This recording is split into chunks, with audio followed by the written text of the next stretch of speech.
Hello everyone, this is Julian from Kanen Coffee, and today we have a Pasquini Livia 90 with us in the shop. And it came in for a few issues, but mainly that the machine wasn't wanting to power up or act properly. So we kind of went through quite a lot on this machine when it comes to electrical work, new motherboards, new heating elements, kind of went down the entire list, and at some point we had to redo most, if not all the wiring. When I say redo, I mean just track where each wire was going. At some point, we finally did resolve that issue. After that, we did a tune-up, which is descaling the boiler, descaling the heat exchanger pipe, cleaning the group head, replacing the gasket, replacing the shower screen.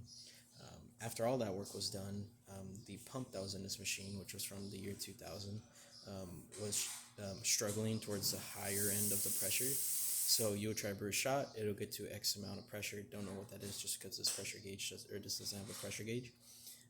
But when it got up there, the pump will completely kick off. Usually when up on those higher pressures, you would hear a slight hum just because the pump is still trying to vibrate water through whatever it's hitting, whether that's a nice espresso grind or a blind basket. But this pump, it'll completely cut off, no noise, no electrical hum, no vibration at all, which is usually a telltale sign that your pump needs to be replaced. So we just replaced it with a brand new one.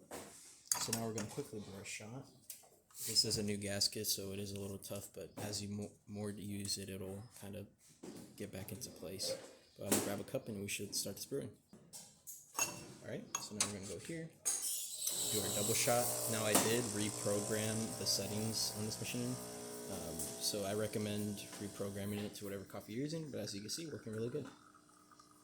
So even towards those higher pressures, you still should hear the pump humming like it is now. And yeah, looking really good actually.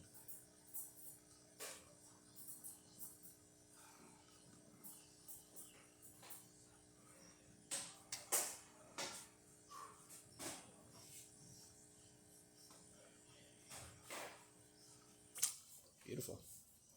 There goes that double shot for you. Now we're going to quickly test the steam wand, just because this is a heat exchanger. Open that all the way.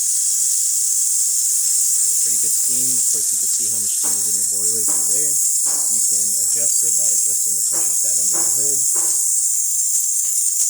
I'll close that now, and in case you wanted to make Americano, ice, or hot teas or anything like that, you do have the hot water tap also. And that's about it for this repair. If you like this video or any of our other repairs on our channel, leave a like, subscribe, and hit the bell. Thanks for watching.